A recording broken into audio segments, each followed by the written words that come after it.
ঠাকুর মা স্বামীজি ও ভগিনী নিবেদিতার পাদপদ্মে আভূমি লুণ্ঠিত প্রণাম জানিয়ে আজকের ধর্মসভায় উপস্থিত সকলকে দার্জিলিং রামকৃষ্ণ মিশন ও নিবেদিতা শিক্ষা ও সংস্কৃতি কেন্দ্রের পক্ষ থেকে স্বাগত, প্রণাম ও নমস্কার।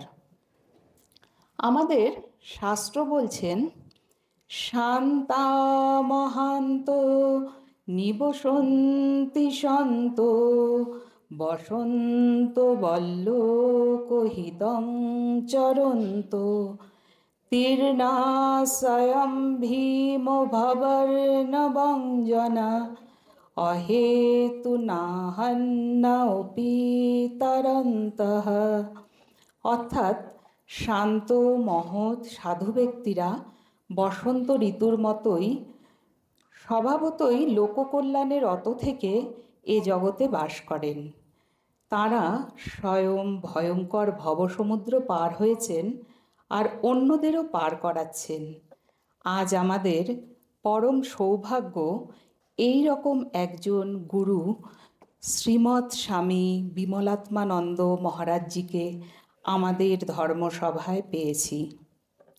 মহারাজজির চরণ কমলে আমাদের সকলের ভক্তিপূর্ণ প্রণাম জানাই সভায় উপস্থিত স্বামী মহাতপানন্দজি মহারাজজিকে, স্বামী পরানন্দ মহারাজজিকে, স্বামী নামাতীতানন্দ মহারাজজিকে প্রণাম জানাই, স্বামী প্রজ্ঞেশানন্দ মহারাজজিকে, ভূপেশানন্দ মহারাজজিকে এবং ব্রহ্মচারী মহারাজজিকে।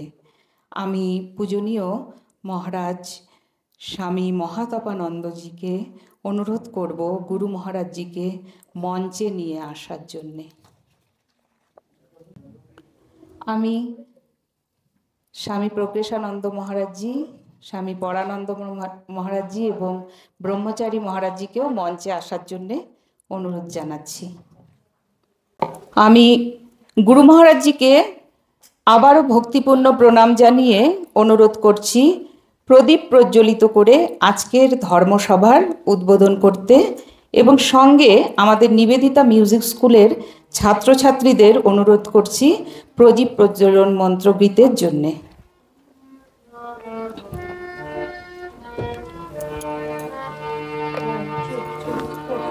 शुभं कुरुदिव्यं कल्याणं आरोग्यं धनसम्पदः। शुभं कुरुदिव्यं कल्याणं आरोग्यं धनसम्पदः। शत्रुबुद्धिविनाशाय दीपज्योतिर्नमस्तुते, दीपज्योतिर्नमस्तुते। शुभं कुरुदिव्यं कल्याणं आरोग्यं धनसम्पदः। शुभं कुरुदिव्यं कल्याणं आरोग्यं धनसम्पदः। दीपज्योतिर्परं ब्रह्मा दीपज्योतिर्जनार्दनः। दीपज्योतिर्परं ब्रह्मा दीपज्योतिर्जनार्दनः। दीपार्तु मे पापम् सन्ध्यादीपनमोऽस्तुते। शुभं कुरुदिव्यं कल्याणं आरोग्यं धनसम्पदः। शुभं कुरुदिव्यं कल्याणं आरोग्यं धनसम्पदः। दीपब्रह्मरूपस्थं ज्योतिषं प्रभुरभयः। दीपब्रह्मरूपस्थं ज्योतिषं प्रभुरभयः। आरोग्यं देहि पुत्रस्य मातृशक्ष्यहि मे सदा। शुभं कुरुदिव्यं कल्याणं आरोग्यं धनसम्पदः। शुभं कुरुदिव्यं कल्याणं आरोग्यं धनसम्पदः। द्राविडस्तं समारभ्य यावत् सूर्योदयो भवेत्। द्राविडस्तं समारभ्य यावत् सूर्योदयो भवेत्। यस्य दृष्टि गृहे दीपः तस्य नास्ति दरिद्रता। शुभं कुरुदिव्यं कल्याणं आरोग्यं धनसम्पदः शुभं कुरुभ्यं कल्याणम् आरोग्यं धनसम्पदः शुभं कुरुभ्यं कल्याणम् आरोग्यं धनसम्पदः।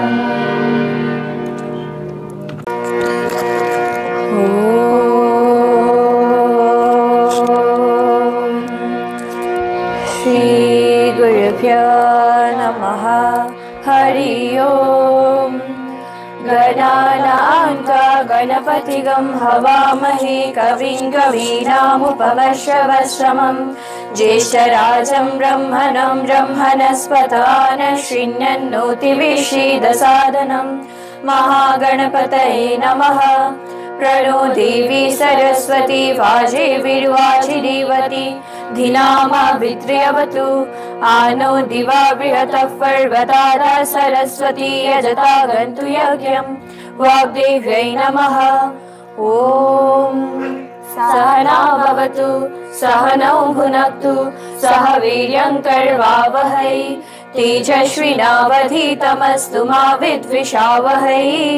ॐ शान्ति शान्ति शान्तिः। हरि ओम्। ॐ मेधादेवी जुषमाना न आगात् विश्वाची भद्रसु मनस्यमाना त्वया जुष्टनुदमाना दुरुक्तान् बृहद्वदेमा विगतेषु वीराः त्वया जुष्ट ऋषिर्भवति देवी त्वया ब्रह्मा गतश्रीरुतत्वया त्वया जुष्टश्चित्रं विन्दते वसुसानो जुषस्व द्रविणो न मेधे मेधां मा इन्द्रो ददातु मेधां देवी सरस्वती मेधां मे अश्विना भुभावा दत्तं पुष्करस्वज अप्सरासु च या मेधा गन्धर्वेषु च यन्मनः दैवी मेधा सरस्वती सामा मेधा सुरभिर्जुषतागत स्वाहा आमां मेधा सुरभिर्विश्वरूपा हिरण्यवर्णा जगति जगम्य ऊर्जस्वती पयसा विन्वमाना सामां मेधाशु प्रतीका जुषन्तां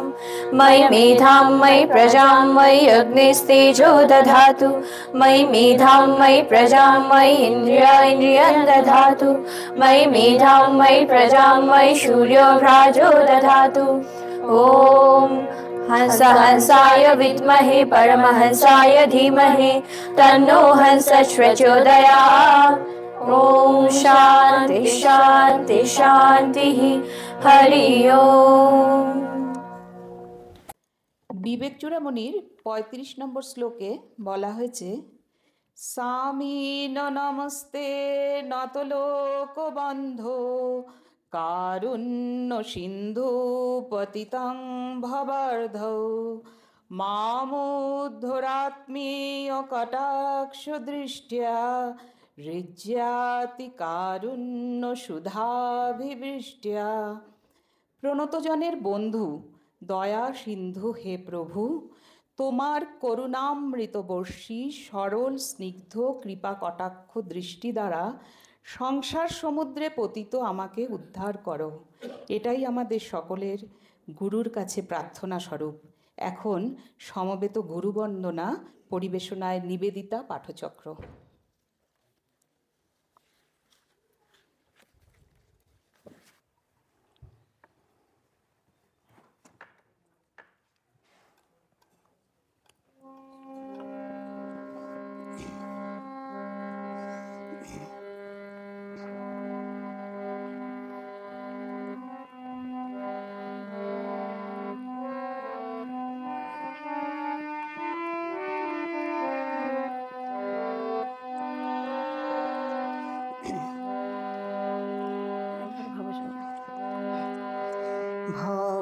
ভবসাগর তারণ কারণ হে রবিনন্দন বন্ধন খণ্ডন হে শরণাগত কিঙ্কর মনে গুরুদেব দয়া করু দীন জানে গুরুদেব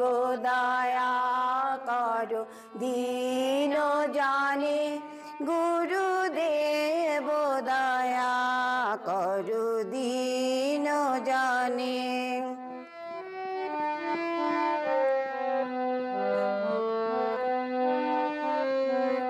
হৃদি কন্দর তামস ভাস্কর হে, তুমি বিষ্ণু প্রজাপতি শঙ্কর হে। পর ব্রহ্ম পরাৎপর বেদ ভানে, গুরুদেব দয়া করো দীন জনে। গুরুদেব দয়া করো দীন জনে। গুরুদেব দয়া করো দীন জনে।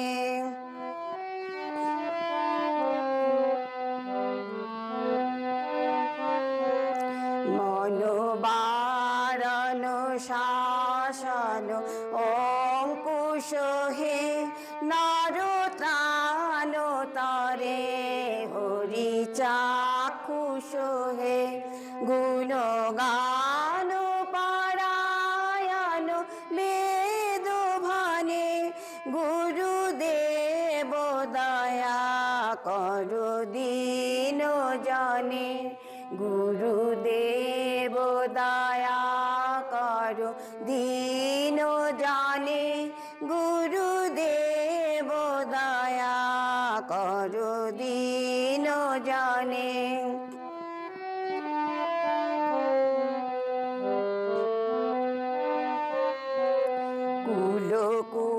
কুলকুণ্ডলিনী ঘুম ভঞ্জা কহে, হৃদি গ্রন্থি বিদারণ কারক হে। মম মানস চঞ্চল রাত্র দিনে, গুরুদেব দয়া করো দীন জনে। গুরুদেব দয়া করো দীন জনে। গুরুদেব দয়া করো দীন জনে।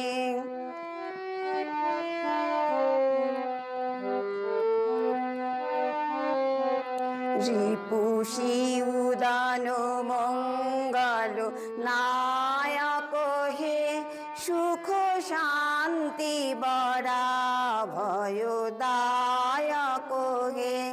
ত্রয়োতাপহারে তব নাম গুণে, গুরুদেব দয়া করো দীন জনে। গুরুদেব দয়া করো দীন জনে। গুরুদেব দয়া করো দীন জনে।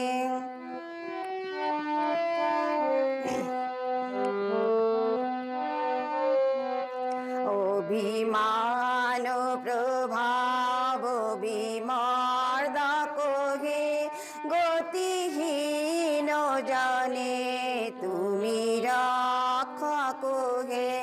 চিত সঞ্চিত বঞ্চিত ভক্তি দানে, গুরুদেব দয়া করো দীন জনে।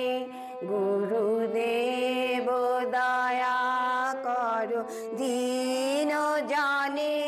গুরুদেব দয়া করো দীন জনে।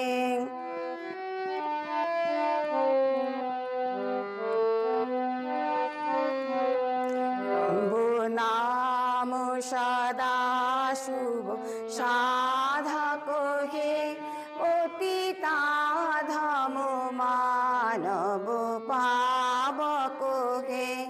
মহিমা তব গোচর শুদ্ধ মনে, গুরুদেব দয়া করো দীন জনে। গুরুদেব দয়া করো দীন জনে। গুরুদেব দয়া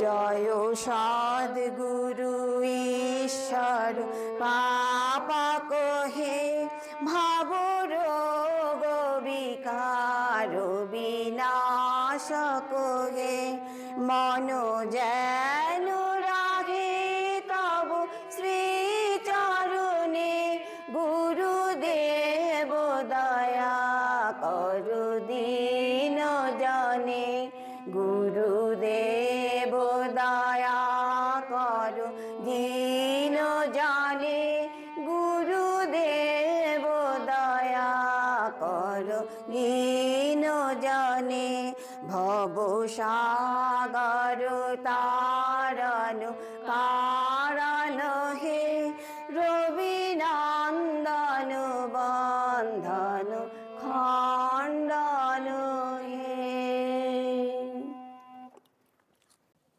আমাদের শাস্ত্র বলছে, শ্রদ্ধা ভক্তি ধ্যান ও যোগান মুমুক্ষু মুক্তে হেতুন ব্যক্তি সাক্ষাৎ শ্রুতে হে।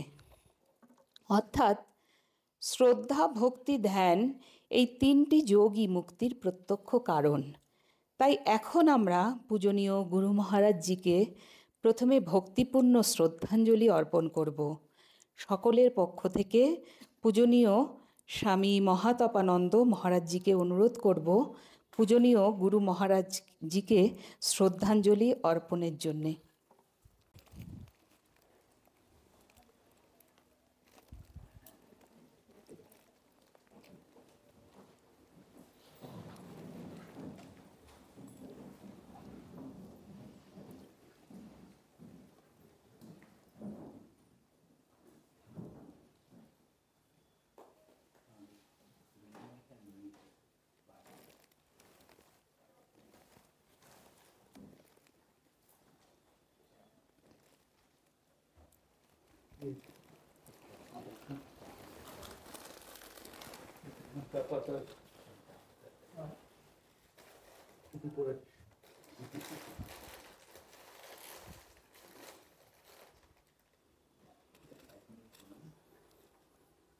চতুর্থ আইডিয়া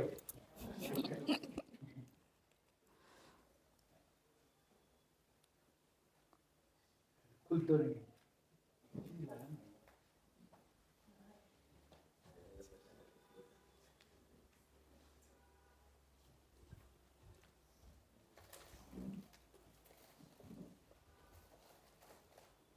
হতবান্তি মহারাজ এলেই তোকে টুপি পরে দেয়।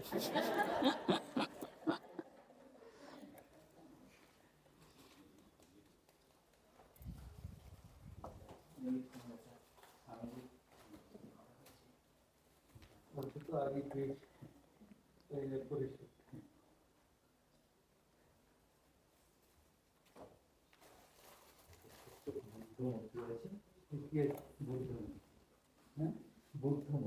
বুদ্ধমূর্তি কিসের তৈরি? এটাই স্টোন ডাস্ট। স্টোন ডাস্ট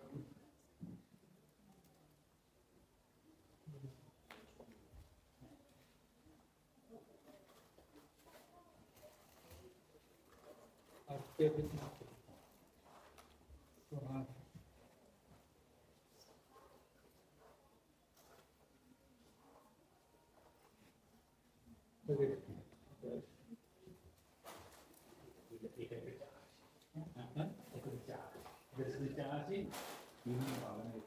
বিভিন্ন ধরনের আগে শুনেই তো কোটা তার লিঙ্কটা দেখছি।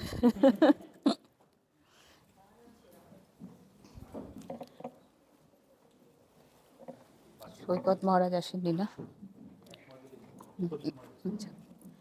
আমি স্বামী নামাতীতানন্দ মহারাজকে অনুরোধ করছি একটু মঞ্চে আসার জন্যে, এবং পূজনীয় পরানন্দ মহারাজজিকে অনুরোধ করছি মঞ্চে আসার জন্যে।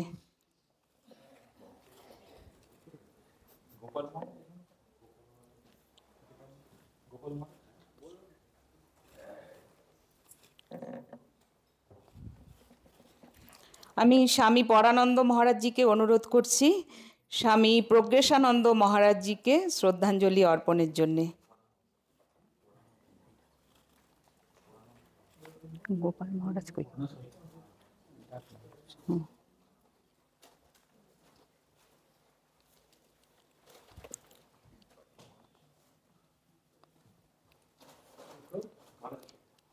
স্বামী নামাতীতানন্দ মহারাজজিকে অনুরোধ করব ব্রহ্মচারী মহারাজজিকে শ্রদ্ধাঞ্জলি অর্পণের জন্যে।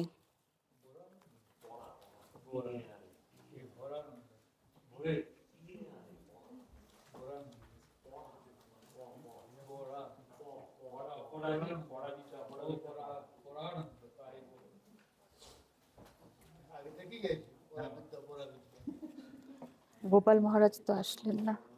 গোপাল মহারাজ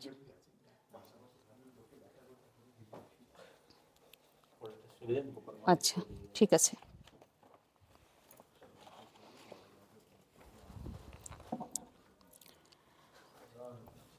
স্বামী Mahatapananda Maharajji secretary Ramakrishna Mission Nivedita Educational and Cultural Centre অনুরোধ করছি স্বাগত ভাষণ রাখার জন্যে।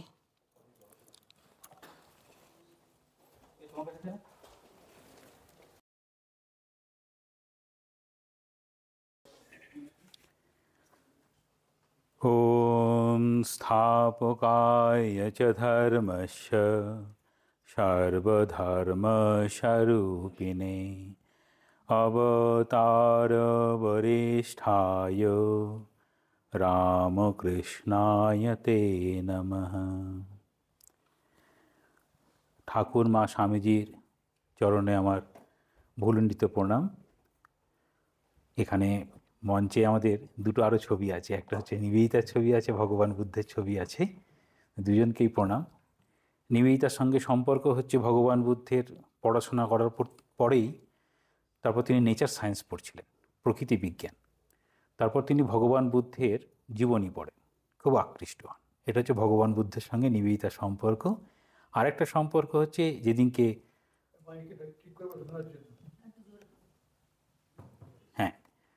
যখন নিবেদিতার ব্রহ্মচর্য হলো, যখন নিবেদিতা নামকরণ করলেন স্বামীজি, তখন বললেন তুমি এই শিবের মাথায় জল দিলেন, যা ফুল টুল দিয়ে যা হলো, তারপর বললেন তুমি ভগবান বুদ্ধকে অনুসরণ করো, যে জীবের জন্য 500 বারেরও বেশি জন্মগ্রহণ করেছেন। এই রকম তো এইরকম বিষয়। আজকে সকলকে আপনাদেরকে আমি স্বাগত জানাই এই ধর্মসভাতে। আর এই ধর্মসভায় উপস্থিত আছেন মহারাজ পরম পূজনীয় শ্রীমৎ স্বামী বিমলাত্মজি মহারাজের চরণে আমার প্রণাম। ধর্ম বিষয় খুব কঠিন, আর অধ্যাত্ম বিজ্ঞানটাও খুব কঠিন। এই কঠিন বিষয়গুলো সহজ করে দেন নিজেদের জীবন দিয়ে দেখিয়ে। যেমনভাবে স্বামীজি বলতেন যে ঠাকুরের জীবন দেখে, তোমরা ডিস্টার্ব করছেন, ঠাকুরের জীবন দেখে স্বামীজি বলছেন এই বেদ বেদান্ত ঠিক করে বোঝা সম্ভব, এই ঠাকুরের জীবনটা সেরকমভাবে দেখা যায়। নিজেই বলছেন শ্রীরামকৃষ্ণ একটা জীবন যাপন করেছেন, আর আমি সেই জীবনটা পড়েছি। তাহলে একটা জীবনকে পড়া, এইরকমভাবে তিনি সেই জায়গায় পৌঁছেছেন। আর আমরা এখন গুরু মহারাজকে পেয়েছি। গুরু মহারাজ আমাদের বলা হয় প্রদীপ শিখার মতো, একটা প্রদীপ পরবর্তী প্রদীপকে শিখা জ্বালিয়ে যেতে থাকে, সেটা করে বলা হয় পরম্পরা। সেই পরম্পরার প্রতিকৃতি স্বরূপ মহারাজের সান্নিধ্যে, মহারাজের ধর্মকথা এবং সান্নিধ্য, বলছে সান্নিধ্যটাই সব থেকে বড় কথা। কথা তো শব্দ, সান্নিধ্য হচ্ছে ভাব প্রকাশ করে। যখন যখন মহারাজরা যান, যেখানেই যান, সেখানে যেন স্বয়ং এই আমাদের, যেমন ভগবান বুদ্ধের ক্ষেত্রে বলা হয় বুদ্ধম শরণম গচ্ছামি, ধর্মম শরণম গচ্ছামি, সংঘম শরণম গচ্ছামি, ঠিক একই রকমভাবে যখন গুরুপদে আসীন হয়ে মহারাজরা চলতে থাকেন, তো ওই ভাবটাকে নিয়ে চলেন। তাদের সান্নিধ্যেই আমাদের এই ধর্ম জ্ঞান প্রবাহ যেন আপ্লুত হয়ে যায়। মহারাজের চরণে আমার ভূমিষ্ঠ প্রণাম। মহারাজের সান্নিধ্যে আমাদের এই জীবন ধন্য হোক, সকলের কাছে প্রার্থনা করি। সকলে ঠাকুরের কাছে প্রার্থনা করবেন আমাদের প্রত্যেকের জীবন যেন সার্থক হয়। ওম শান্তি শান্তি শান্তি। হরি ওম দস্য শ্রীরামকৃষ্ণ অর্পণমস্তু। স্বামী প্রজ্ঞেশানন্দ মহারাজজিকে অনুরোধ করছি তার মূল্যবান বক্তব্য রাখবার জন্যে।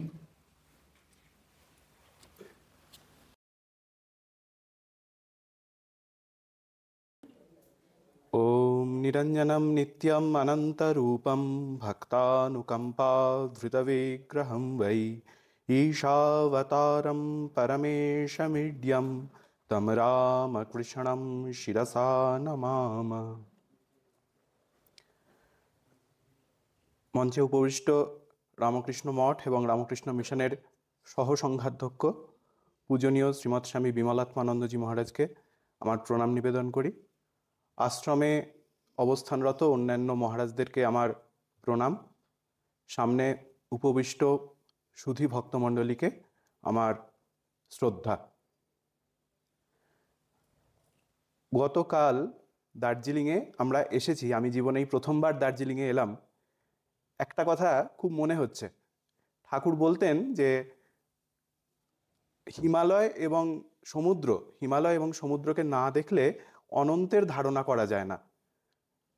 এই যে একটা ব্যাপ্তি, বিশালতা, হিমালয়ের মধ্যে একটা বিশালতা, সমুদ্রের মধ্যে একটা বিশালতা, এইটা মনের মধ্যে সেই সীমাহীনতাকে, সেই অনন্তকে, যাকে কখনো ধরা যায় না, ছোঁয়া যায় না, সেই বিশালতাকে, সেই ব্যাপ্তিকে আমাদের মনের মধ্যে ফুটিয়ে তোলে। ঠাকুর নিজে বলেছেন, আমি পুরীর জগন্নাথ। তা সেখানে গেলে ঠাকুরের শরীর থাকবে না, সেখান থেকেই ঠাকুরের উৎপত্তি, ঠাকুর সেখানে মিশে যাবেন, এই রকম। তা ঠাকুর নিজের জীবনে কখনো হিমালয় এবং সমুদ্র দেখেনি।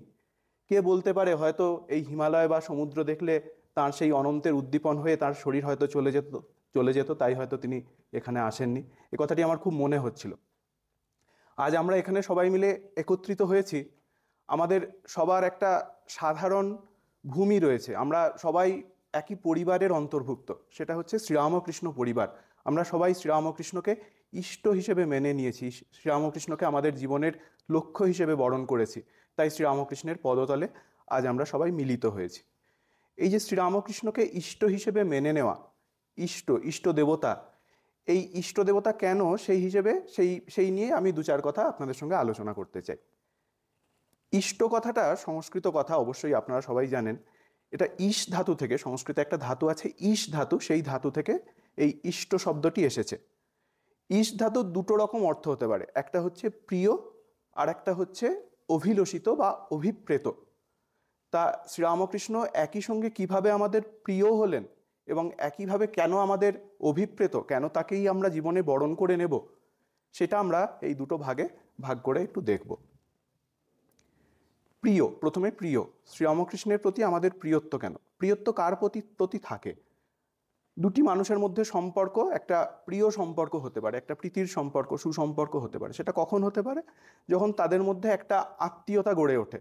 মা ছেলেকে ভালোবাসছে, ছেলে মাকে ভালোবাসছে, বন্ধু বন্ধুকে ভালোবাসছে, বা এমনও হতে পারে বাড়ির যে কর্তা সে তার বাড়ির ভৃত্যটিকে ভালোবাসছে। এরকম মানে খুব কাছাকাছি যখন দুটি মানুষ আসে, তখন তাদের মধ্যে একটা নৈকট্য তৈরি হয় এবং সেটাকে একটা আমরা সম্পর্কের নাম দিই, এবং সেই সম্পর্কটি ধরেই আমরা আমাদের পরবর্তী সম্বন্ধ চালিয়ে যেতে থাকি। তো তখনই আমাদের মধ্যে কে প্রিয় নয়, এই বিভাজনটা আমরা আমাদের মনের মধ্যে করে নিই। তো শ্রীরামকৃষ্ণকে প্রিয় কেন আমরা বলবো? এটা আমাদের পরম্পরার মধ্যে আছে, আমাদের সনাতন পরম্পরার মধ্যে আছে। ভগবানকে আমরা এই যে আমাদের মানবীয় সম্বন্ধগুলো আমরা বলছি, সেই মানবীয় সম্বন্ধগুলোর মধ্যে দিয়ে ভগবানকে দেখার একটা পরম্পরা আমাদের শাস্ত্রে প্রথম থেকেই আছে। কেউ হয়তো ভগবানকে খুব নিজের কাছের বন্ধু বলে দেখছে, বা মা বলে দেখছে, বাবা বলে দেখছে, এই রকম, বা এইসবের বাইরে শুধু একটা খুব সাধারণ একটা সম্পর্ক, কিন্তু ভালোবাসা, এইসব শুধু মা বাবা ভাই বোন ইত্যাদি নয়, কিন্তু শুধু একটা ভালোবাসার সম্পর্ক, তাকে শ্রদ্ধা করার সম্পর্ক, এই রকম বিভিন্ন সম্পর্ক আছে। তাদেরকে বিভিন্ন নামে নামায়িত করা হয়েছে। তার মধ্যে একটি হচ্ছে শান্তভাবে। আমি তাকে আলাদা করে কোনো মায়িক সম্পর্কের মধ্যে দেখছি না, কোনো মানবিক সম্পর্কের মধ্যে দেখছি না, কিন্তু তাকে আমি শ্রদ্ধা করছি, যাকে আমি ইষ্ট হিসেবে বরণ করছি তাকে আমি শ্রদ্ধা করছি। আমরা এখানে শ্রীরামকৃষ্ণদেবকে শ্রদ্ধা করছি। শান্তভাবে কেউ তার সাধনা করছেন। শান্তভাবে সাধনা কীরকম না, ঠাকুর নিজেই বলছেন যে বেদের ঋষিদের শান্তভাবে সাধনা ছিল। ঋষিরা কীরকম সাধনা করেছে? অদ্বৈতভাবে সাধনাই বেদের ক্ষেত্রে, মানে বেদান্তের ক্ষেত্রে বেশিরভাগটা দেখা যায়। তো সেই ক্ষেত্রে এইভাবে আমরা বলতে পারি, যারা শ্রীরামকৃষ্ণকে ওইভাবে কোনো একটা আলাদা করে ভাবের মধ্যে দেখছেন না, কিন্তু তাকে শ্রদ্ধা করছেন, অদ্বৈতের একটা ম্যানিফেস্টেশন হিসেবে মনে করছেন, তাকে শ্রদ্ধা করছেন, তারা এই শান্তভাবের উপাসনা শ্রীরামকৃষ্ণদেবের সঙ্গে তারা করে থাকেন। শান্তভাবের পরে যেটা বলা হয় সেটা হচ্ছে শান্তর পরে দাস্য। দাস্য মানে দাস্য ভক্তি, আমাদের মহাবীর হনুমানের যে ভক্তি, মানে বাড়িতে ভৃত্য থাকলে সেই ভৃত্য বাড়ির কর্তার জন্য, সেই কর্তার সুখ স্বাচ্ছন্দ্যের জন্য নিজের জীবন উৎসর্গ করতে, নিজের জীবন বলি দিতে পর্যন্ত প্রস্তুত থাকে। এই যে ভৃত্যের ভাব, ভৃত্য এই যেভাবে বাড়ির কর্তার সেবা করতে চাইছে, সেটা হচ্ছে দাস্য ভাব বলা হয়। এই দাস্য ভাব দিয়ে যে ভগবানকে পেতে চাইছে, শ্রীরামকৃষ্ণদেবকে পেতে চাইছে, তাকে বলা হচ্ছে দাস্য ভাবের সাধনা। এই দাস্য ভাবের সাধনা আমরা শ্রীরামকৃষ্ণের পরিমণ্ডলে আমরা অনেকের জীবনেই দেখতে পাই। বিশেষ করে স্বামী বিবেকানন্দ নিজেকে অনেকবার ঠাকুরের দাস বলে বলেছেন। স্বামীজির কবিতায় আছে, স্বামীজি বলছেন, দাস তোমা দোহাকার সশক্তিক নমি তব পদে। মানে সশক্তি বলতে শ্রীমা সারদা দেবী এবং স্বামী এবং শ্রী রামকৃষ্ণদেব দুজনের একসঙ্গে দাস বলে নিজেকে তিনি বর্ণনা করছেন এবং তাদের পদে তিনি প্রণাম করছেন। এই যে ভক্তি এবং স্বামীজির এই যে ভক্তি, এবং এই ভক্তির জন্য স্বামীজি মানে সব কিছু করতে প্রস্তুত। মাকে তিনি পরে বলছেন যে, মা তোমার আশীর্বাদে এ জন্মে আমি এক লাফে গিয়ে বিশ্ব বিজয় করে এলাম। মানে হনুমান যেমন এক লাফে বেরিয়ে গিয়ে রামকার্য সাধন করেছিল, স্বামীজি ঠিক সেইভাবেই বলছেন যে আমি তোমার আশীর্বাদে সেই এক লাফে পেরিয়ে গিয়ে দাস্য ভক্তির সাধনা যেন করে বিশ্ব বিজয় করে ফিরলাম। এই যে দাস্য ভক্তি স্বামীজি দেখিয়েছেন, এই দাস্য ভক্তির ভাব দিয়েও শ্রীরামকৃষ্ণ আমাদের প্রিয় হতে পারেন।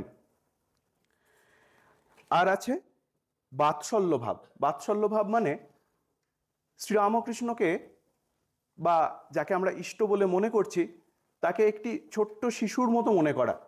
বাড়িতে শিশু থাকলে আপনারা জানেন, সেই শিশুর হচ্ছে বাড়ির ওপর সব থেকে বেশি শাসন। বাড়িতে আমরা মনে করি না শিশুর কোনো কথা বলা নেই, কিন্তু এই কথা বলতে পারে না, এটাই তার সব থেকে বড় শাসনের জায়গা। সে চুপ করে আছে, কিন্তু সারাদিন বাড়ির প্রতিটি মানুষ ভাবছে এই বাচ্চাটির কখন কি প্রয়োজন, কখন তাকে খাওয়াতে হবে, কখন তাকে শোয়াতে হবে, এই যে ভাব। অথচ তাকে সবাই একই সঙ্গে ভালোবাসছে। ভগবানের প্রতি এইরকম ভালোবাসাটা যখন হয়, ভগবান আমি না হলে ভগবানের চলবে না। ভক্ত যখন এইভাবে ভগবানকে ভালোবাসে, তখন সেটা হচ্ছে বাৎসল্য ভাব। শ্রীরামকৃষ্ণ পরিমণ্ডলে এইরকম সাধনা আছে। ঠাকুর থাকতে থাকতেই দক্ষিণেশ্বরে আসতেন গোপালের মা বলে, পানিহাটি থেকে আসতেন। এই গোপালের মা বিধবা, ব্রাহ্মণের বিধবা, বাড়িতে গোপালের সেবা করতেন। নারায়ণশিলা ছিল, নারায়ণশিলার সেবা করতেন। তিনি সেখানে হঠাৎ একদিন দেখলেন সেই নারায়ণশিলার ওখানে গোপাল বসে আছেন।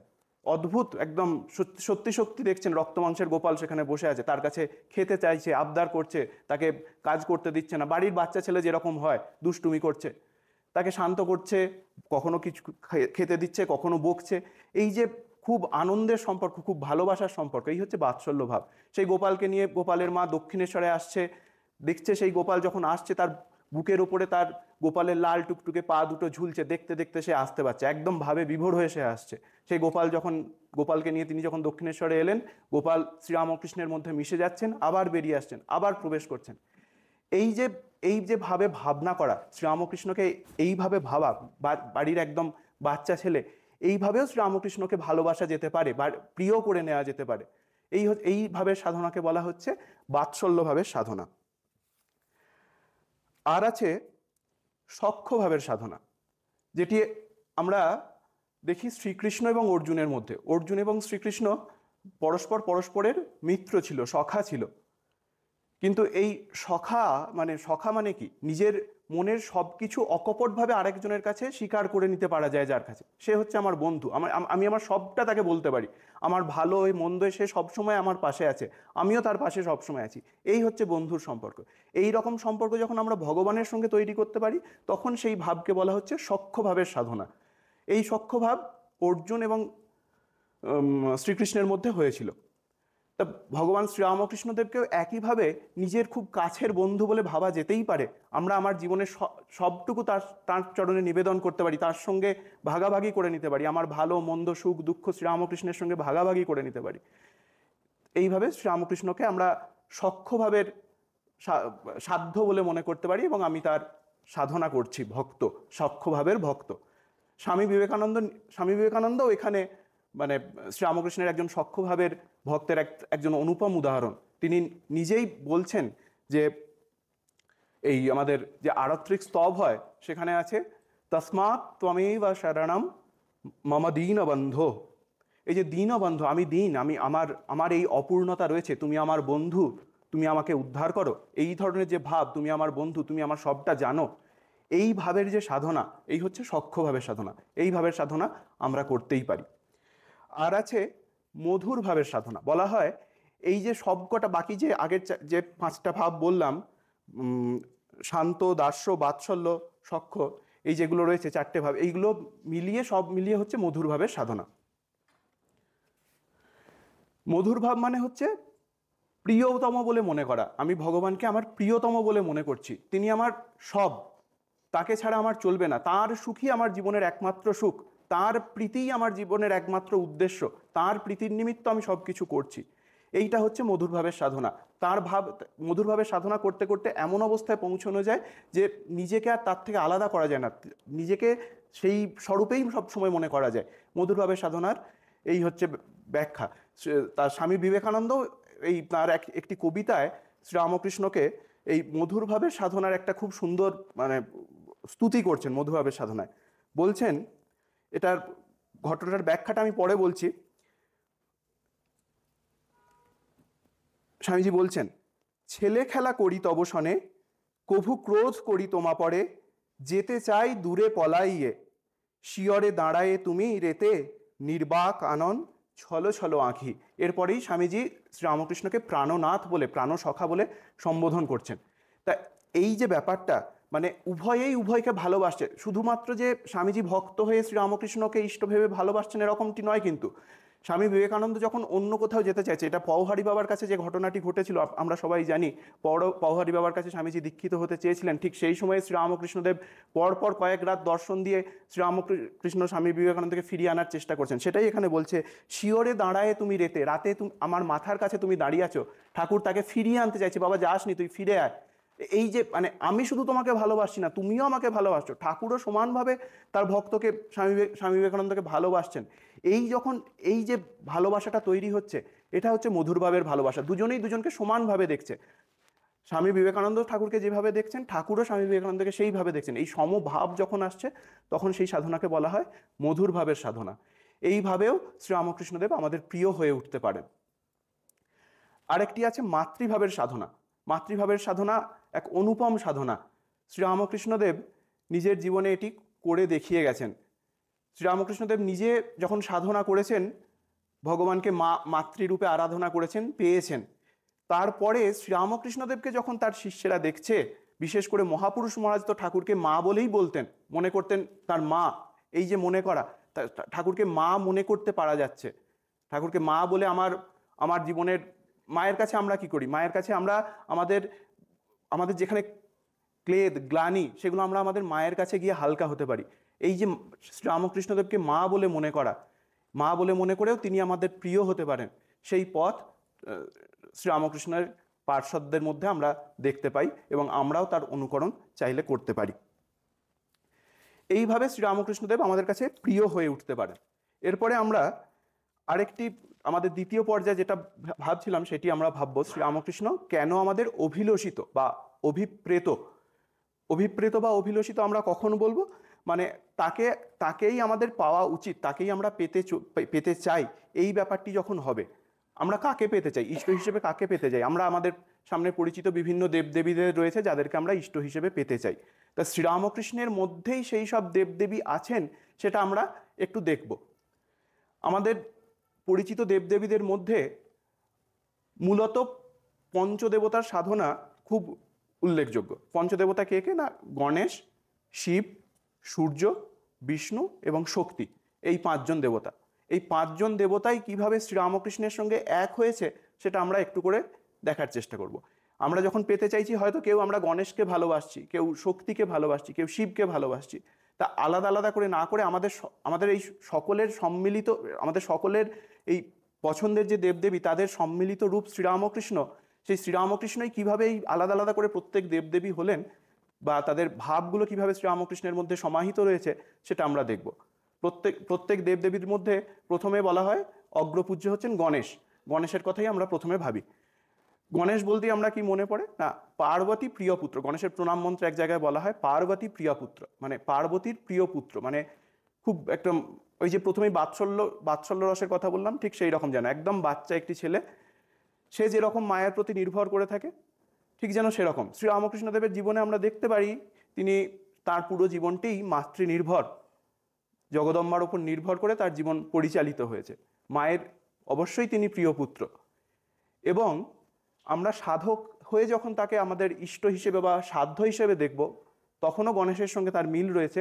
গণেশ হচ্ছেন বিঘ্নহর্তা, বিঘ্ন বিনাশ করেন। শ্রীরামকৃষ্ণদেব স্বয়ং আমাদের সাধন পথের সকল বিঘ্ন হরণ করেন। তাই শ্রীরামকৃষ্ণদেব গণেশ। আমরা যারা গণেশের উপাসনা করতে চাই তারা শ্রীরামকৃষ্ণদেবকে গণেশ হিসেবে দেখতেই পারি। এরপর পঞ্চদেবতার দ্বিতীয় দেবতা হচ্ছেন শিব। শিব বলতে আমরা কি বুঝি? শিব হচ্ছেন, শ্রীরামকৃষ্ণদেব নিজেই বলেছেন, সচ্চিদানন্দ সাগর যেন রয়েছে, তার সেখানে কেউ হয়তো স্পর্শ করছে, কেউ দূর থেকে দেখছে, স্পর্শ করেই কারো সমাধি হয়ে যাচ্ছে, কেউ কারো দূর থেকে দেখে সমাধি হয়ে যাচ্ছে। কিন্তু শিব সেই সচ্চিদানন্দ সাগর থেকে যেন 3 গণ্ডূষ জল তুলে পান করার পরে সমাধি হচ্ছে। এই হচ্ছে শিবের স্বরূপ, মানে সমাধিই হচ্ছে তার মূল কথা। শিব বলতে আমরা যেটা বুঝি, তিনি অদ্বয় তত্ত্বে লীন হয়ে থাকছেন, এইটাই যেন শিবের মূল ভাব। তা সেই মূল ভাব শ্রীরামকৃষ্ণের জীবনে তো আমরা অহরহ দেখতে পাই, কথামৃতের পাতায় পাতায় দেখা যায় শ্রীরামকৃষ্ণদেব মুহুর্মুহু সমাধিস্থ হচ্ছেন, তিনি অদ্বয়ভাবে একদম লীন হয়ে থাকছেন।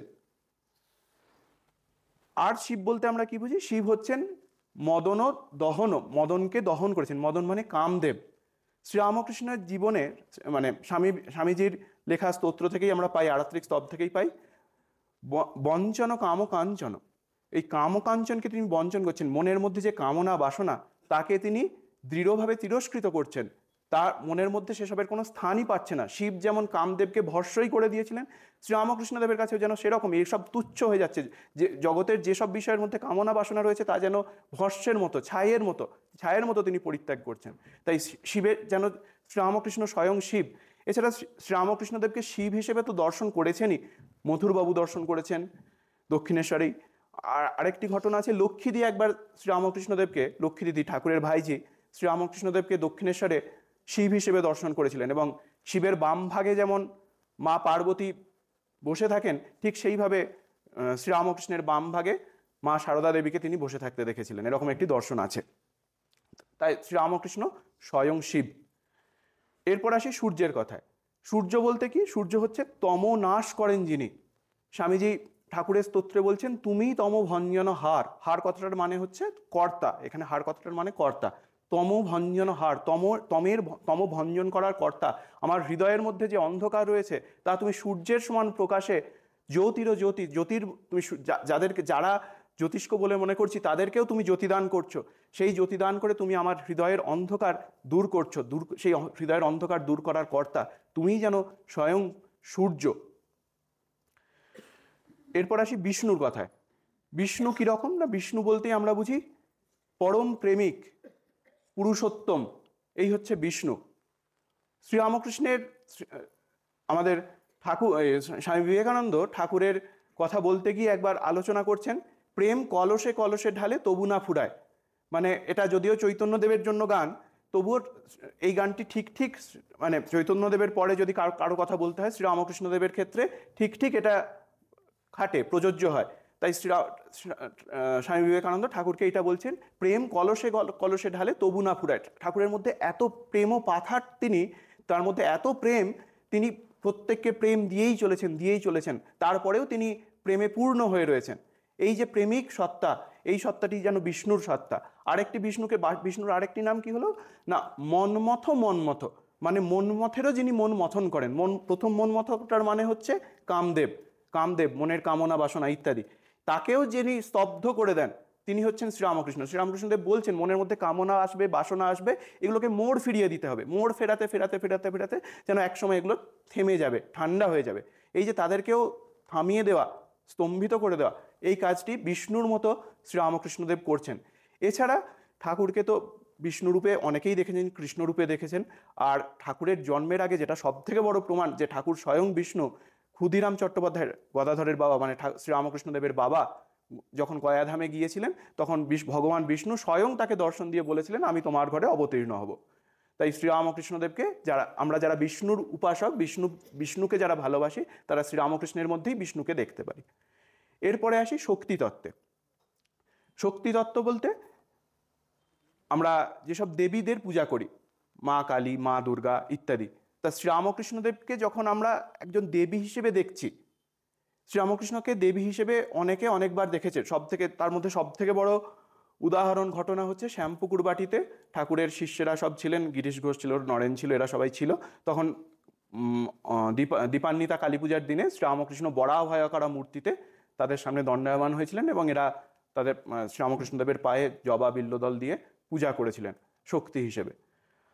শ্রীরামকৃষ্ণদেবকে শক্তি হিসেবে স্বামী বিবেকানন্দ অনেকবার বলেছেন, মা সারদা দেবী বলেছেন, কালী এবং ঠাকুর অভেদ। তাই শ্রীরামকৃষ্ণ স্বয়ং শক্তি। যারা আমরা মা কালীর ভজনা করতে চাই তারা শ্রীরামকৃষ্ণের মধ্যেই মা কালীকে দেখতে পারি। ঠিক এইভাবেই অন্যান্য সকল দেবদেবী শ্রীরামকৃষ্ণের মধ্যেই সমাহিত রয়েছেন। এই যে সব দেবদেবী সমাহিত হচ্ছেন, ঠাকুরকে যেভাবে দেখতে চাইছে সে সেইভাবেই দেখতে পাচ্ছে, এর আধারটা কি? মানে আমরা হয়তো যে ভাবনা নিয়ে ঠাকুরকে ভাবতে চাইছি, কেউ শান্ত, কেউ দাস্য, কেউ সখ্য, কেউ বাৎসল্য, এই যে বিভিন্ন ভাবনা নিয়ে ভাবনা করছি, কেউ বিভিন্ন রূপ দিয়ে ঠাকুরকে দেখতে চাইছি, কেউ শিব, কেউ কালী, কেউ বিষ্ণু, সব জায়গাতেই কিন্তু শ্রীরামকৃষ্ণ সব কিছুর আধার হয়ে উঠছেন। শ্রীরামকৃষ্ণ সব কিছুর একটা সুন্দর মেলবন্ধন হয়ে উঠছেন। এর রহস্যটা কি? এটা কিভাবে সম্ভব হচ্ছে? তার একটাই কারণ, শ্রীরামকৃষ্ণদেব স্বয়ং সচ্চিদানন্দ, তিনি স্বয়ং অদ্বৈত তত্ত্ব। মা সারদা দেবী স্বয়ং বলছেন যে আমাদের গুরু যিনি, তিনি স্বয়ং অদ্বৈত। শ্রীরামকৃষ্ণদেব স্বয়ং অদ্বৈত। সেই অদ্বৈত থেকেই বাকি সব দেবদেবীর উৎপত্তি। তো সেই অদ্বৈতকেই আমরা যখন আমাদের মনের যেরকম ভাব, আমাদের যেরকম ভালো লাগা, আমাদের যেরকম ভালোবাসা, সেইটা অনুযায়ী সেই অদ্বৈত তত্ত্ব আমাদের সামনে সেইভাবে প্রকট হন। তো তাই অদ্বৈত যখন বিভিন্ন দেবদেবী রূপ নিয়ে আমাদের সামনে প্রকট হন, তখন সেই দেবদেবীদেরকে আমরা ভালোবাসি। তা সেই অদ্বৈত যিনি স্বয়ং, তিনি তো সেই দেবদেবী হবেনই। শ্রীরামকৃষ্ণদেবের সঙ্গে বাকি দেবদেবীদের আর তখন পার্থক্যটা কি থাকবে? আমরা যদি শক্তিকে ভালোবাসি, সেই অদ্বৈত তত্ত্বই আমাদের সামনে শক্তি হয়ে নেমে আসছেন। আমরা যদি শিবকে ভালোবাসি, সেই অদ্বৈত তত্ত্বই শিব হয়ে আমাদের সামনে নেমে আসছেন। তাই শ্রীরামকৃষ্ণদেব নিজে অদ্বৈত, মা সেটা বারবার বলছেন। আর অদ্বৈত, এই যে অদ্বৈত হওয়া, অভেদ হওয়া, ঠাকুর স্বামী বিবেকানন্দ যেটা বলছেন, নির্গুণ, যার মধ্যে কোনো গুণ নেই, নির্বিকার, সেই অদ্বৈত হওয়ার বড় লক্ষণ কি? সেটা হচ্ছে আমিত্বের একান্ত অভাব। শ্রীরামকৃষ্ণদেবের জীবন যদি আমরা দেখি, সেখানে শ্রীরামকৃষ্ণদেবের আমরা যেটা বলি ছোট আমি, কাঁচা আমি, সেটার একান্ত অভাব। তার আমি বিরাট জগতের সঙ্গে, বিরাট ব্রহ্মের সঙ্গে এক হয়ে গেছে, পাকা আমি হয়ে গেছে। সেখানে আর এই ছোট ক্ষুদ্র স্বার্থ বুদ্ধি নেই। তার সব থেকে বড় জাগতিক প্রমাণ। আর বাকি যে অদ্বৈতের সত্যি সত্যি প্রমাণ, সেটা আমাদের সাধনগম্য। আমরা যত সাধন করব, তাকে আমরা সেই হিসেবে দেখতে তত সমর্থ হব। আমি এখানেই শেষ করছি। ভালো থাকবেন। নমস্কার।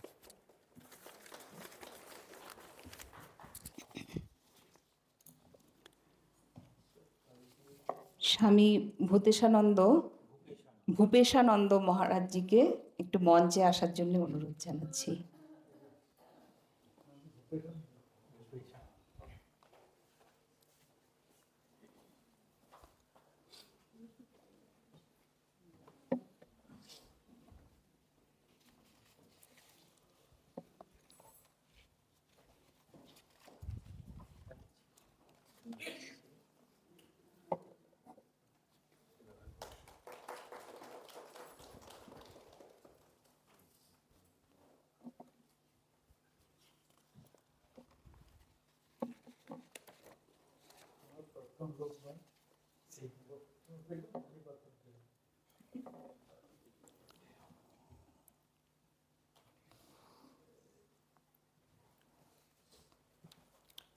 এখন অনলাইন নিবেদিতা পাঠচক্রের নিবেদন, বঙ্গ হৃদয় গোমুখী হইতে সঙ্গীত পরিবেশন।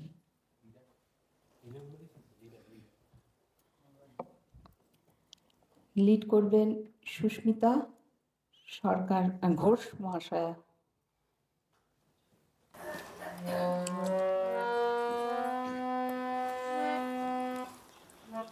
বঙ্গ হৃদয় গোমুখী হইতে করুণা গঙ্গা বহিয়া যায়, ছুটে শোকে আছো মানব, শুষ্ক কণ্ঠ পিপাসায়।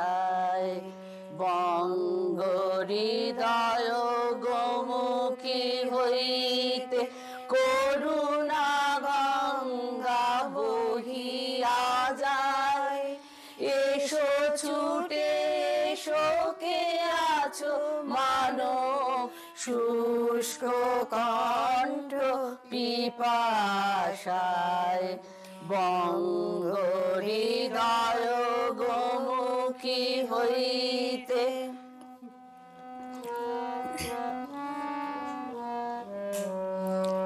ব্যর্থ বাসনা অনল দাহন, সহিলে কত না জনম মরণ। ব্যর্থ বাসনা অনল দাহন, সহিলে কত না জনম মরণ।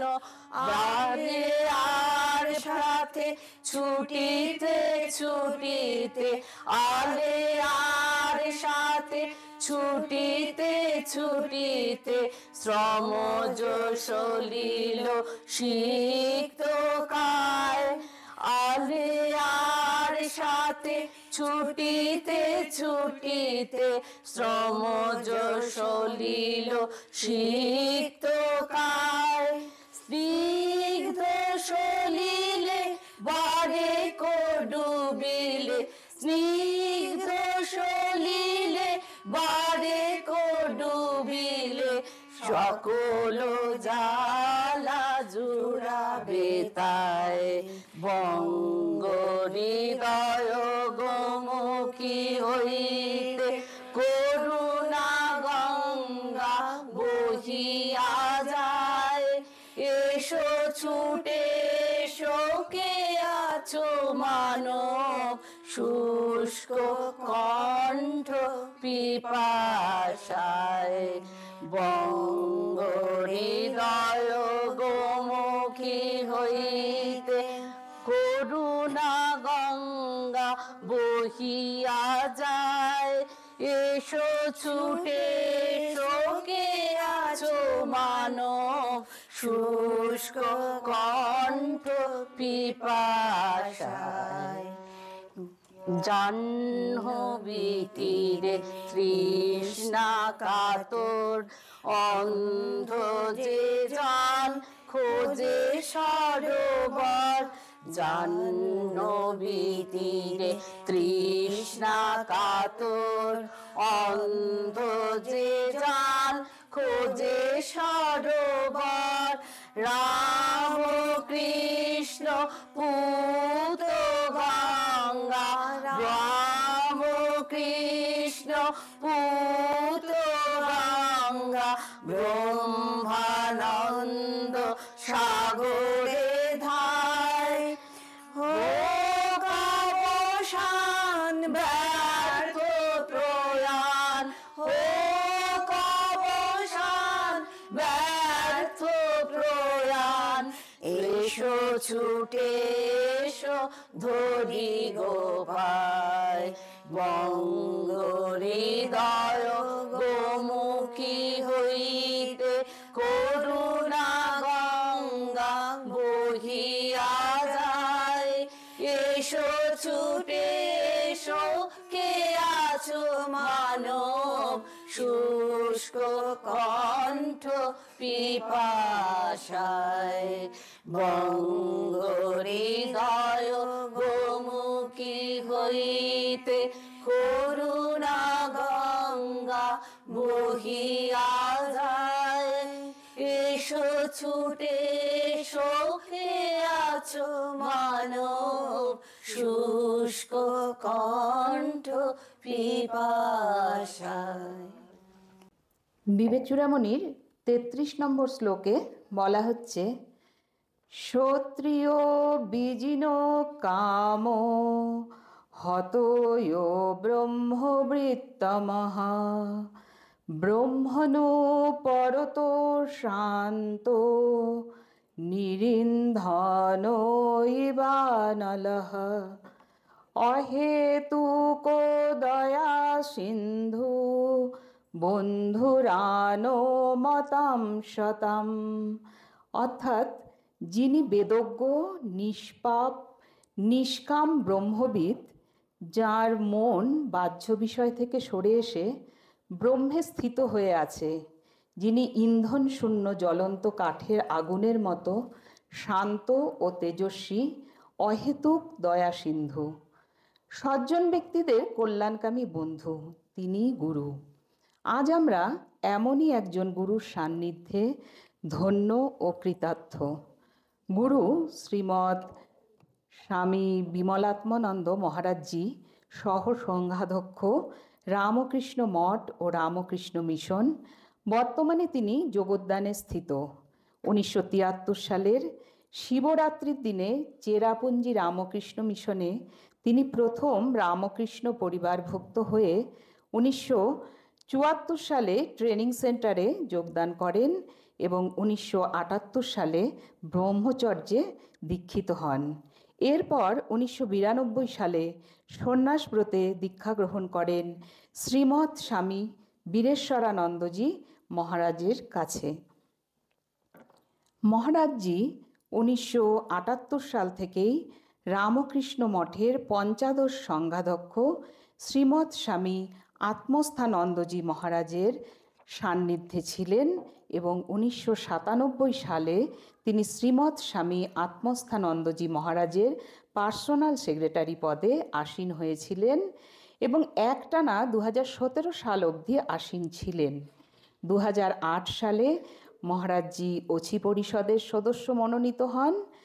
2022 সালে মহারাজজি রামকৃষ্ণ মঠ মিশনের দীক্ষাগুরু মনোনীত হন এবং 2024 সালে সহ সংঘাধ্যক্ষের পদ অলঙ্কৃত করেন। আজ গুরু মহারাজজির আশীর্বাণী আমাদের ধন্য, সমৃদ্ধ ও কৃতার্থ করবে। গুরু মহারাজজিকে আবারও আভূমি লুণ্ঠিত ভক্তিপূর্ণ প্রণাম জানিয়ে অনুরোধ করছি মূল্যবান আশীর্বাণী রাখবার জন্যে। ও আচ্ছা আচ্ছা আচ্ছা, সরি, একটু ভুল বলে ফেলেছি। মহারাজের সন্ন্যাস ব্রতে দীক্ষা 1982 সালে।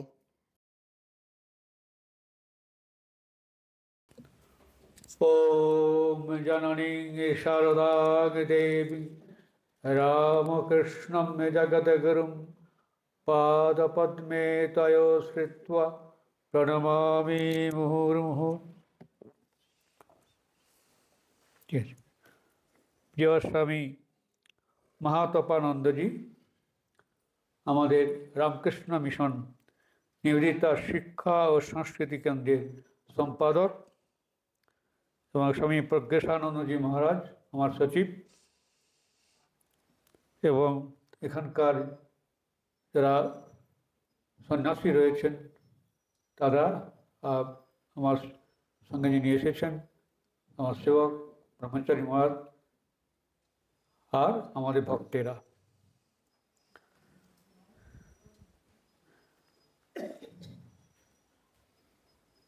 আজকে এই নিবেদিতা শিক্ষা সংস্কৃতি কেন্দ্র,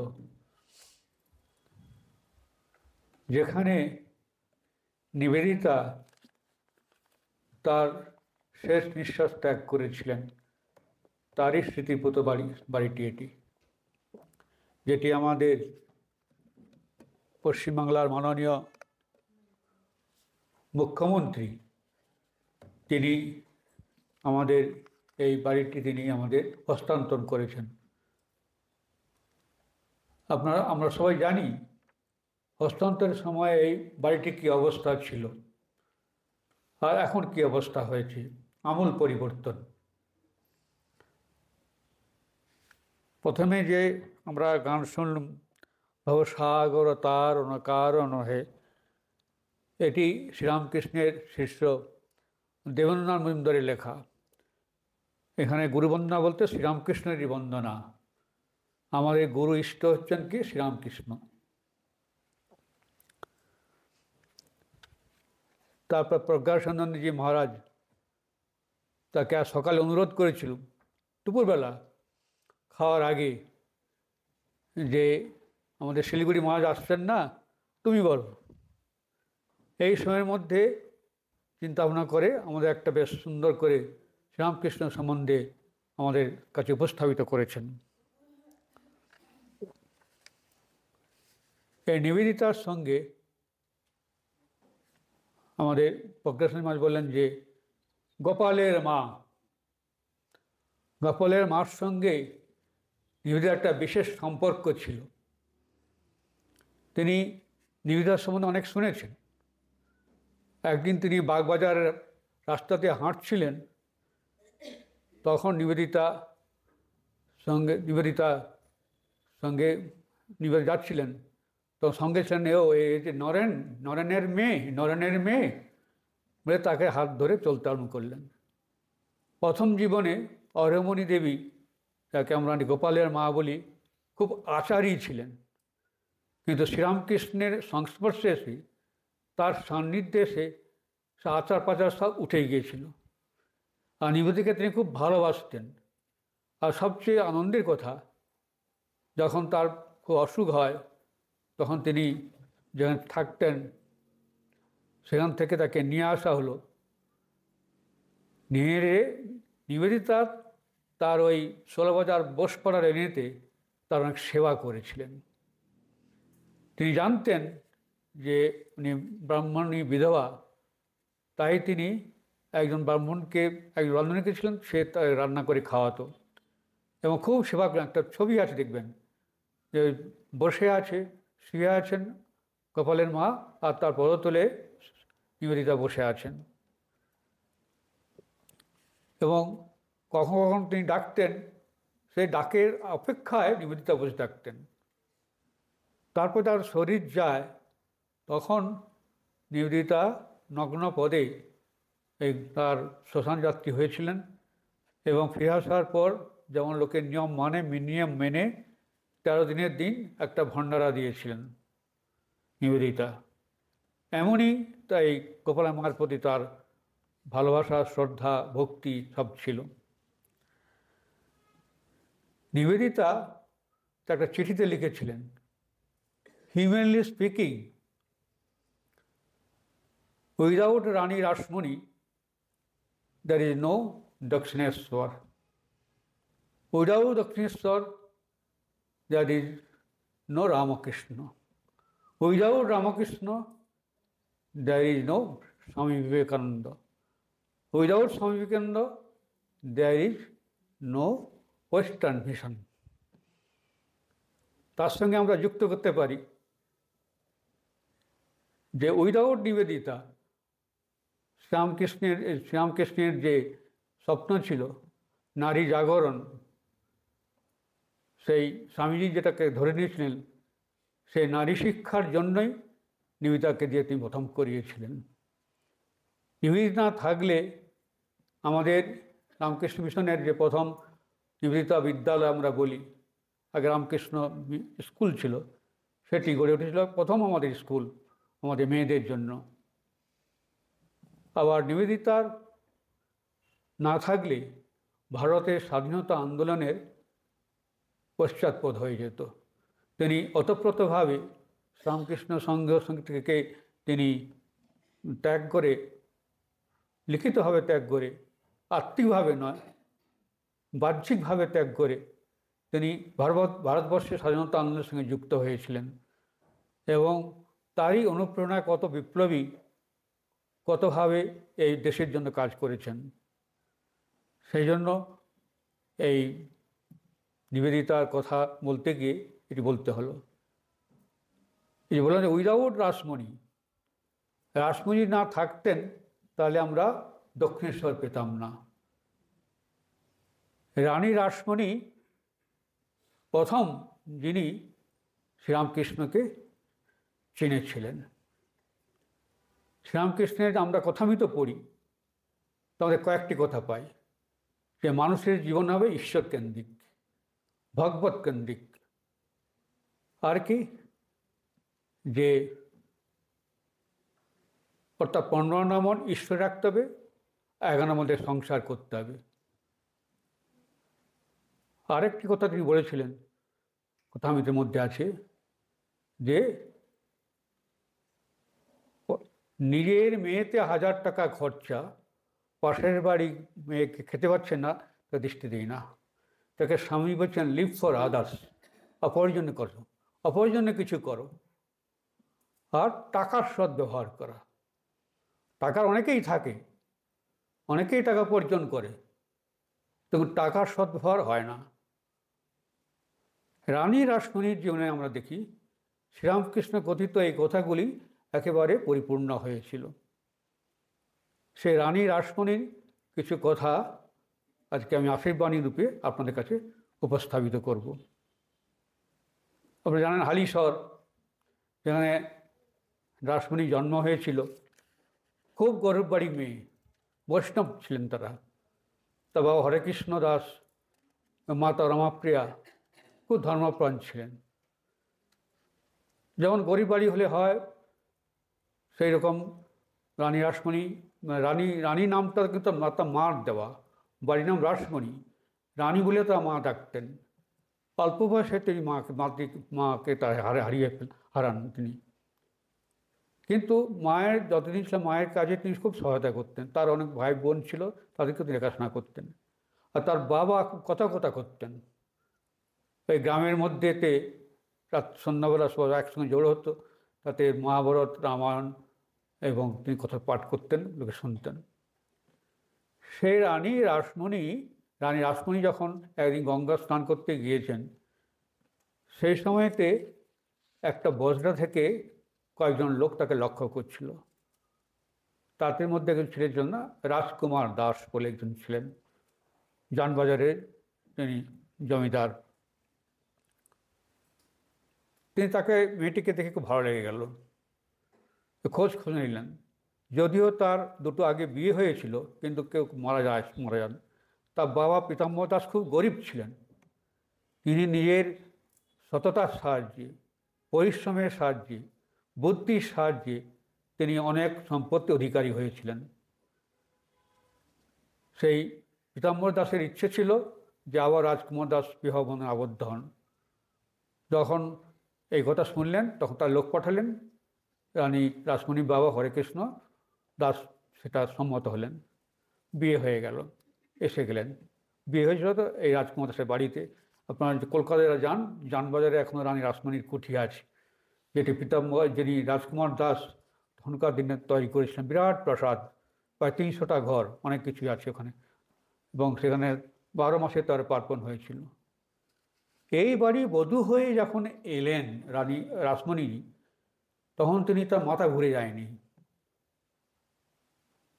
তিনি যেমন গৃহকার্যে নিপুণা ছিলেন, স্বামী সেবা করতেন, এবং তিনি খুব বুদ্ধিমতী ছিলেন। আর প্র্যাকটিক্যাল নলেজ ছিল, কমন সেন্স ছিল।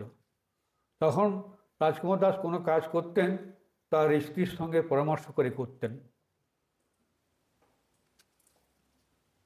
তারপর রাজকুমার দাস একদিন হঠাৎ মারা গেলেন। আর 4জন কন্যা ছিল, সে 4জন কন্যার বিয়ে হয়ে গেছে। তার মধ্যে একজন মথুরবাবু ছিলেন। মথুরবাবুর স্ত্রীর নাম ছিল করুণা। করুণা মারা যাওয়ার পর তখন রানী রাসমণি আবার তার ছোটো মেয়ে জগদম্বার সঙ্গে বিয়ে দিলেন। তার কারণ এই জামাতাদের মধ্যে একমাত্র মথুরবাবু ছিলেন শিক্ষিত, ইংরেজি জানতেন, এবং সমাজের সঙ্গে যাতায়াত ছিল বলে, এবং তার খুব বুদ্ধি ছিল যাতে এই সম্পত্তি রক্ষা করা যায়।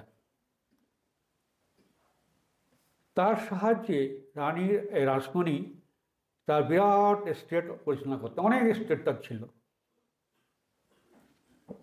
সে এস্টেটের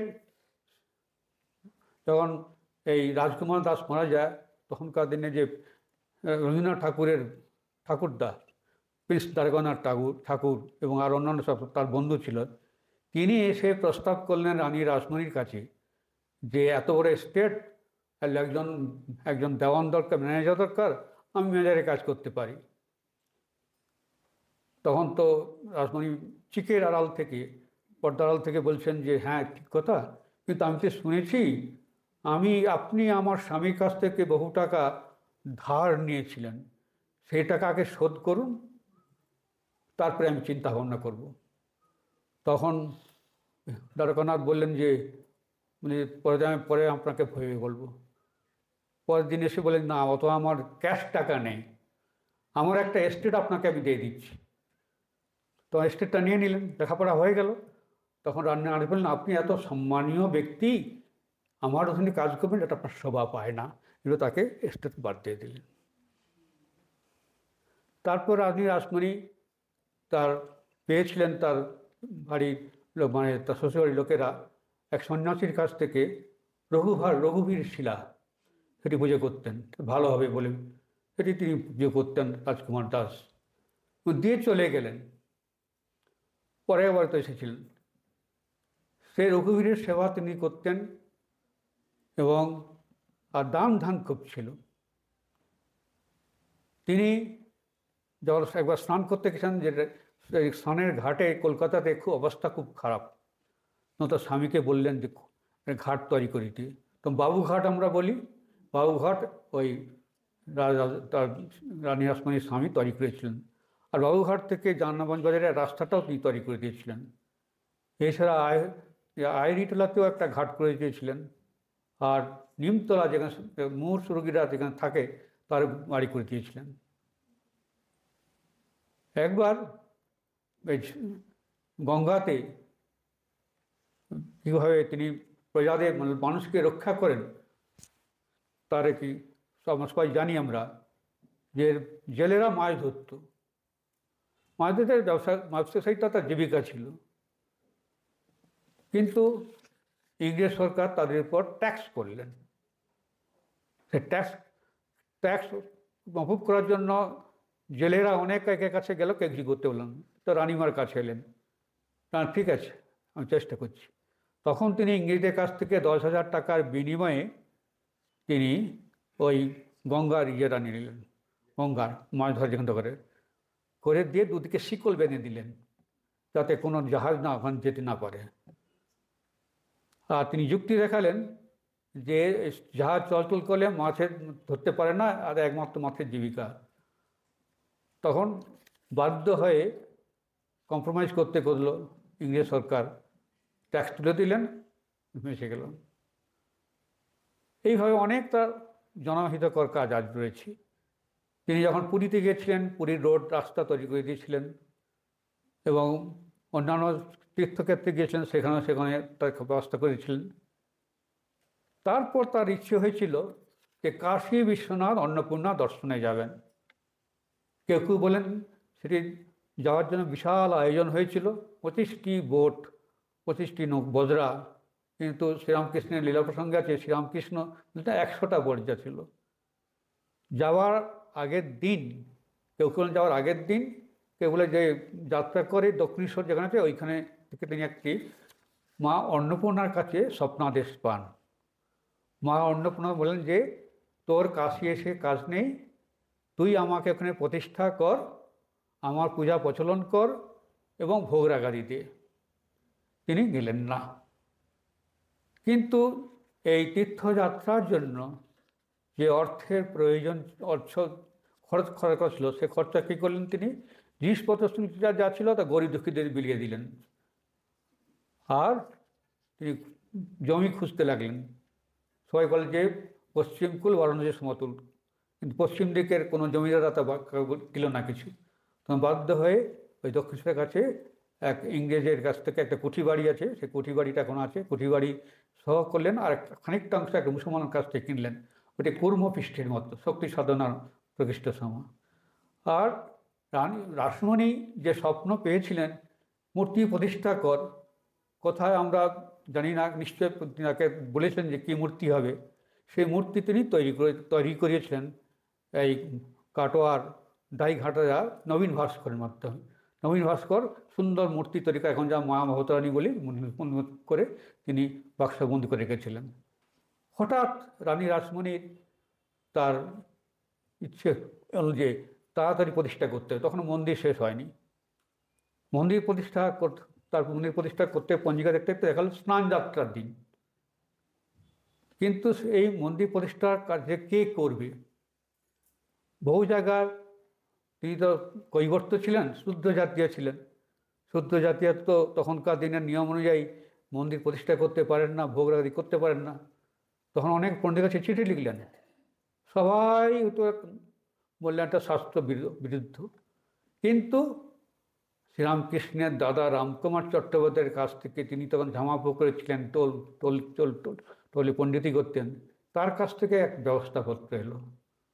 তিনি বললেন যে রানীমা যদি তার গুরুকে এই সম্পত্তি অর্পণ করে দেন এবং তিনি তার তার সহায়ক মাতার তার হয়ে কাজ করেন, তাহলে মন্দির প্রতিষ্ঠা হতে পারে। সেটি তিনি মেনে নিলেন। কিন্তু মন্দির প্রতিষ্ঠা করবেন কে? কেউ রাজি হচ্ছেন না। তখন ওখানকার যারা কর্মচারী ছিলেন, বেশিরভাগই কামারপুকুরের লোক, ওই হুগলি জেলার লোক, তারা বললেন যে ওই রামকুমারকে ধরুন। আবার রামকুমারকে ধরা হলো, তিনি মন্দির প্রতিষ্ঠা করতে রাজি হলেন। তিনি এলেন, মন্দির প্রতিষ্ঠা করলেন। শ্রীরামকৃষ্ণ এলেন, শ্রীরামকৃষ্ণ তখন কলকাতায় এসেছেন। মন্দির প্রতিষ্ঠা হয়ে গেছে। তিনি শ্রীরামকৃষ্ণদেব বর্ণনা দিচ্ছেন, সে একটা এলাহি কাণ্ড, মানে দিয়তান ভুজ্যতান, প্রায় 9 লক্ষ টাকা ব্যয় করে মন্দির প্রতিষ্ঠা করেছিলেন। আর যে তীর্থস্থান যে খরচা হয়েছিল, জমি টাকা জমা ছিল, তা 50,000 টাকা ওই জমি কিনেছিলেন। আর 2 লাখ টাকা দিয়ে তিনি গঙ্গার পাড় বেঁধেছিলেন। আর মন্দির 9 লাখ টাকা। আর মন্দির প্রতিষ্ঠা কাজের জন্য তিনি 2 লক্ষ টাকা ব্যয় করেছিলেন। যেসব পণ্ডিতরা আর এই মন্দির প্রতিষ্ঠা কার্যে যারা ছিলেন, বিরুদ্ধে ছিলেন, তারাই কিন্তু সারা ভারতবর্ষ থেকে এসেছিলেন। তাদেরকে তিনি স্বর্ণমুদ্রা এবং সিল্কের কাপড় কিনলেন, তারা কিন্তু সেটা গ্রহণ করলেন। মন্দির প্রতিষ্ঠা তো হলো, কিন্তু তো মায়ের নির্দেশ যে ভোগ রাখ কী করতে, ভোগ রাখা তো করতে পারেন না। তখন ওই ব্যবস্থা করা হলো, তখন ভোগ রাগের ব্যবস্থা হলো।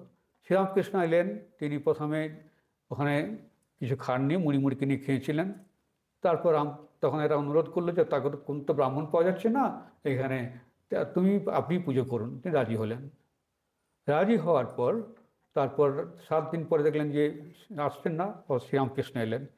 তোমাদের মা পুজো দাদা পুজোতে একবার ব্রতী হয়ে গেছে, ওখানে পুজো করছে। তখন দাদাকে বোঝান, দেখ গঙ্গার জল, এখানে মায়ের ভোগ রান্না হয়, তারা সমস্ত তুই এখানে খা। প্রথম তিনি সিধে নিয়ে করতেন। তারপর একদিন এই যে রাধাকান্ত মন্দির আছে, তার শয়ন দেওয়ার সময় ব্রাহ্মণ পূজারী দিন থেকে পাটা ভেঙে গিয়েছিল। ভগ্ন পূজা তো পুজো হয় না। সবাই অনেক রানী রাসমণি মথুরবাবু অনেক জায়গায় পাঠালেন, পণ্ডিতের মতামত দিলেন না, তারা কেউ মত দিলেন না, হতে পারে না। তখন মথুরবাবু বললেন যে না, যে একবার ছোটো ভট্টাচার্য শ্রীরামকৃষ্ণকে জিজ্ঞেস করা হোক। তিনি বললেন কেন? তিনি সোজা কথা বললেন, ভাবস্থ হয়ে বললেন যে রানীর জামাই যদি পা ভেঙে যায়, রানী রাসমণি কি জামাইকে কি ফেলে দিবে না, তার চিকিৎসা করাবে। সেরকম এই ভগ্নদেরকে জোড়া দিয়ে আবার পুজো করা হোক। এই সরল ব্যাখ্যা, যুক্তিপূর্ণ ব্যাখ্যায় পণ্ডিতবন্ত মানতে বাধ্য হলেন। তিনি এমনভাবে জুড়ে দিয়েছিলেন যা বোঝা যায় না। পরবর্তীকালে আবার সে অনেক পরে, শ্রীরামকৃষ্ণ ছিলেন না, পরে ওই মূর্তি ভেঙে যায়, মূর্তিটা পড়ে গেছে, নতুন মূর্তি প্রতিষ্ঠা করা হয়। তারপরে রামকুমারের বয়স হয়ে গেছে, তিনি আর কালী পুজো করতে পারছেন না। রানী রাসমণি মথুরবাবুর অনুমতি নিয়ে তাকে এই শক্তি মন্ত্রে দীক্ষিত করে তাকে এই কালী পুজোর সমস্ত বিধি ব্যবস্থা করলেন। আর নিজে তখন তাকে অনুরোধ করলেন, তুমি কালীর পুজো করো, মা ভবতারিণী পুজো করো। আর রামকুমার ওই রাধাকান্তের মন্দির পুজো করতেন। এই যে তার সাধনা আরম্ভ হলো, যে ব্যাকুলতার সহে মাকে দর্শনকে তুমি করতে করতে পূজায় এমন করতেন, পূজার যে মন্ত্রগুলি আছে সেগুলি স্পষ্ট দেখতে পেতেন। আর সাধারণ ব্রাহ্মণ পূজারী যে করে তা সেরকম করতেন না। কিন্তু যারা কর্মচারী ছিল তারা অনাচার, ঠিক নিয়ম শাস্ত্র মতো হচ্ছেন না। তখন তারা খবর দিল রানী রাসমণিকে, মথুরবাবুকে। মথুরবাবু এসে দেখলেন যে সবকে দেখলেন যে না ঠিক চলছে, ভালো মন্দ চলছে, তখন বলা দিলেন যিনি যা করছেন করুক, তোমরা কেউ বাধা দেবে না। রানী রাসমণি তখন গিয়ে বললেন মধুরবাবু যে এমন আমরা পুজোর পেয়েছি যে শীঘ্র মা জাগ্রত হবেন। এই করতে করতে সেই শ্রীরামকৃষ্ণ মায়ের পুজো করে করে করে তিনি মার অবাধ দর্শন পেলেন। আর রানী রাসমণি মাঝে মাঝে আসতেন, গঙ্গা স্নান করে মন্দিরে পুজো করতেন একদিন এরকম। আর মা শ্রীরামকৃষ্ণকে গান শুনতে ভালোবাসতেন, একদিন এসেছেন, গঙ্গা স্নান করে মন্দিরে গিয়েছেন, শ্রীরামকৃষ্ণ আছেন, তারপর সেখানে বসেছেন, গান গাইতে বলতেন। গান গাইতে গাইতে হঠাৎ গান থেমে গিয়ে এই রানী রাসমণি গালে গাইতে হাগাত লাগলেন। এখানে এসে বসেছে চিন্তা। এই দেখে এই এই দক্ষিণ সাজা কর্মচারীরা হই হই করে এসে গেল।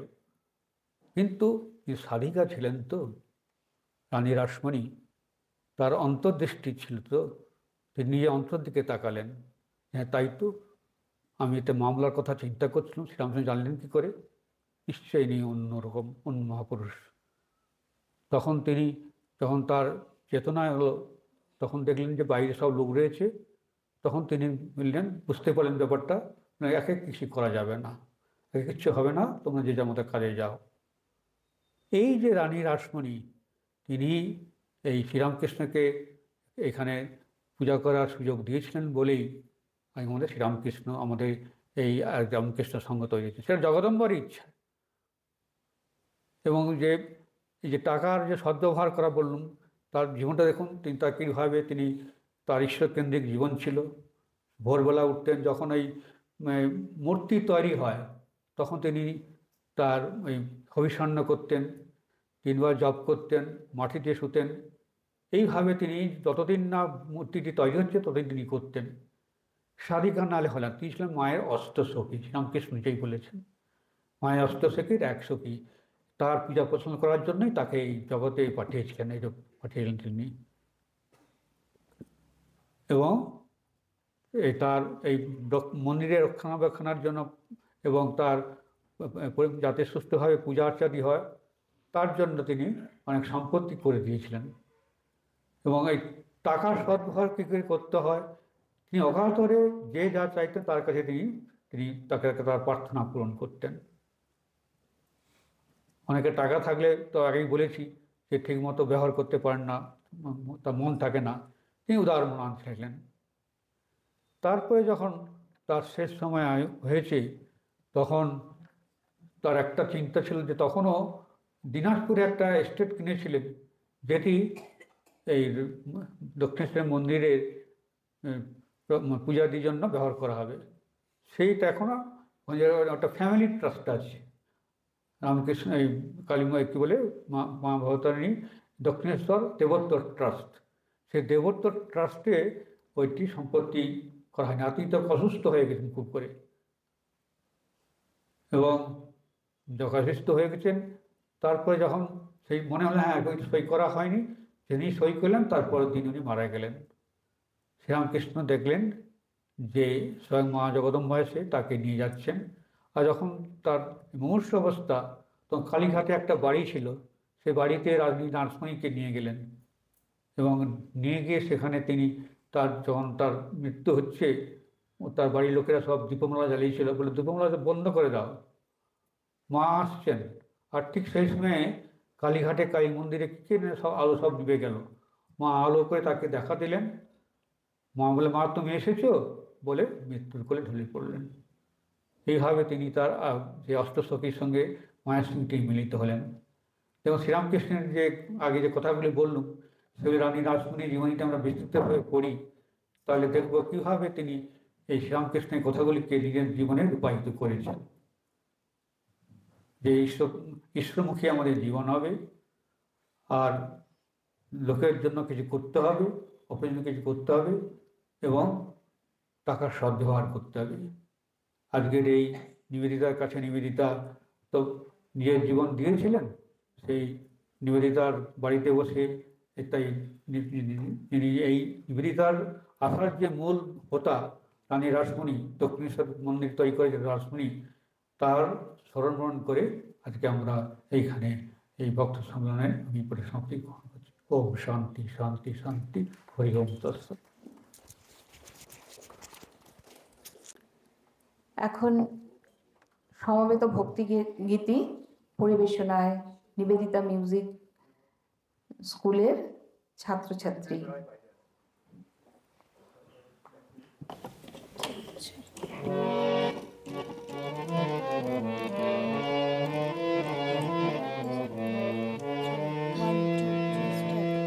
এসেছে নূতন মানুষ দেখবি যদি আয় চলে, এসেছে নূতন মানুষ দেখবি যদি আয় চলে, তার বিবেক ও বৈরাগ্য ঝুলি, বিবেক ও বৈরাগ্য ঝুলি, দুই কাঁধে সদাই ঝুলে। এসেছে নূতন মানুষ দেখবি যদি আয় চলে, এসেছে নূতন মানুষ দেখবি যদি আয় চলে, তার বিবেক ও বৈরাগ্য ঝুলি, বিবেক ও বৈরাগ্য ঝুলি, দুই কাঁধে সদাই ঝুলে।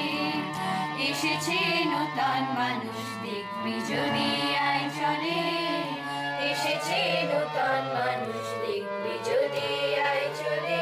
শ্রীবদনে মামা বাণী পুরী গঙ্গা শরীরে, শ্রীবদনে মামা বাণী পুরী গঙ্গা শরীরে, বলে ব্রহ্মময়ী গেল মাদিন, ব্রহ্মময়ী গেল মাদিন, দেখা তো নাহি দিনে। এসেছে নূতন মানুষ দেখবি যদি আয় চলে, এসেছে নূতন মানুষ দেখবি যদি আয় চলে। নাস্তিক ও জ্ঞানী নরে সরল কথায় শিখালে, নাস্তিক ও জ্ঞানী নরে সরল কথায় শিখালে, যে কালী শ্রীকৃষ্ণ, যে কালী শ্রীকৃষ্ণ, নাম ভেদে এক মনে। এসেছে নূতন মানুষ দেখবি যদি আয় চলে, এসেছে নূতন মানুষ দেখবি যদি আয় চলে। এক ওয়াটার পানি বাড়ি নাম দেয় জলে, এক ওয়াটার পানি বাড়ি নাম দেয় জলে। আল্লাহ গড়ি সমস্যা, আল্লাহ গড়ি সমস্যা, কালী নাম ভেদে বলে। এসেছে নূতন মানুষ দেখবি যদি আয় চলে, এসেছে নূতন মানুষ দেখবি যদি আয় চলে, তার বিবেক ও বৈরাগ্য ঝুলি, বিবেক ও বৈরাগ্য ঝুলি, দুই কাঁধে সদাই ঝুলে। এসেছে নূতন মানুষ দেখবি যদি আয় চলে, এসেছে নূতন মানুষ দেখবি যদি আয় চলে। দীন ধনী মানি জ্ঞানী বিচার নাই জাতি কুলে, দীন ধনী মানি জ্ঞানী বিচার নাই জাতি কুলে। আপন হারা পাগল পাড়া, আপন হারা পাগল পাড়া, সরলিনী হারিলে। এসেছে নূতন মানুষ দেখবি যদি আয় চলে, এসেছে নূতন মানুষ দেখবি যদি আয় চলে। দু বাহু তুলি ডাকি আয় রে তোরা আয় চলে, দু বাহু তুলি ডাকি আয় রে তোরা আয় চলে। আয় আয় আয় রে তোরা আয় চলে, আয় আয় আয় রে তোরা আয় চলে। দু বাহু তুলি ডাকি আয় রে তোরা আয় চলে। তোদের তরে কৃপা করে, তোদের তরে কৃপা করে, বসে আছি বিরলে। যতন করে পারে তরি বেঁধেছি ভবের কুলে, যতন করে পারে তরি বেঁধেছি ভবের কুলে। এসেছে নূতন মানুষ দেখবি যদি আয় চলে, এসেছে নূতন মানুষ দেখবি যদি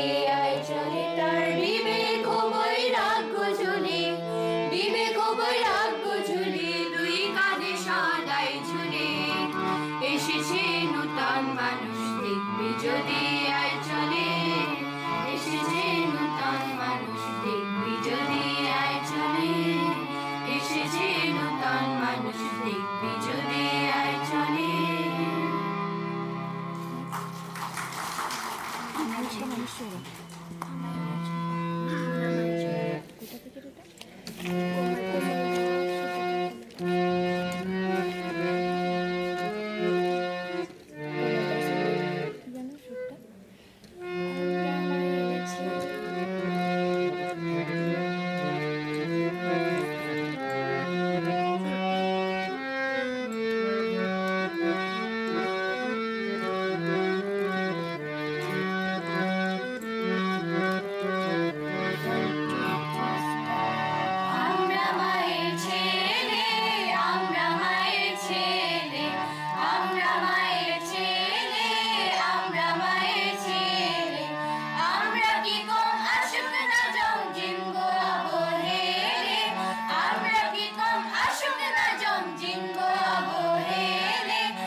কামনা যে জন পাই দোলে গেল জ্বালাই বন্ধি চিতা তারি দিনু গো প্রণাম সে যে আমাদের সিস্টার নিবেদিতা কামনা যে জন পাই দোলে গেল জ্বালাই বন্ধি চিতা তারে দিনু গো প্রণাম সে যে আমাদের সিস্টার নিবেদিতা ছিড়ে মায়া ডোর ধরে দোলালি হাতে লয় শুধু প্রেম ফুলো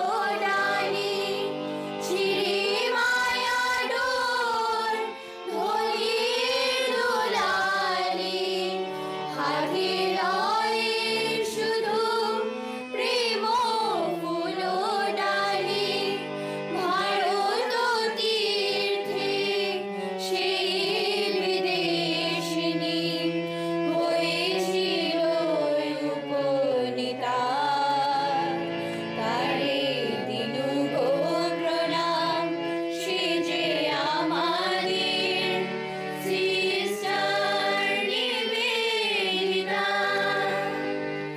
কামনা যে জন পায়ে দোলে গেল জ্বালায় বন্ধি চিতা তারে দিনু গো প্রণাম সে যে আমাদের সিস্টার নিবেদিতা জানার মাঝে এসেছিল যবে ছিল যেন চেনা কত ভারত ভূমিরে জপমালা করে জপিত সে অবিরত অজানার মাঝে এসেছিল যবে ছিল যেন চেনা কত ভারত ভূমিরে জপমালা করে জপিত সে অবিরত বলেছিল সে যে উন্নত শিরে গার্গী মৈত্রী আসিবে গো ফিরে বলেছিল সে যে উন্নত শিরে গার্গী মৈত্রী আসিবে গো ফিরে রামকৃষ্ণ বিবেকানন্দে প্রাণজান সমাহিতা তারে দিনু গো প্রণাম সে যে আমাদের সিস্টার নিবেদিতা কামনা যে জন পায়ে দোলে গেল জ্বালায় বন্ধি চিতা তারে দিনু গো প্রণাম সে যে আমাদের sister Nivedita sister Nivedita sister Nivedita কি কোনটা করবো আত্মত্যাগী করে দে নাহলে কি ধান বাজিয়ে তিনবো না মাকে কোনটা এখানে মায়ের নাম এখানে মায়ের নাম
চল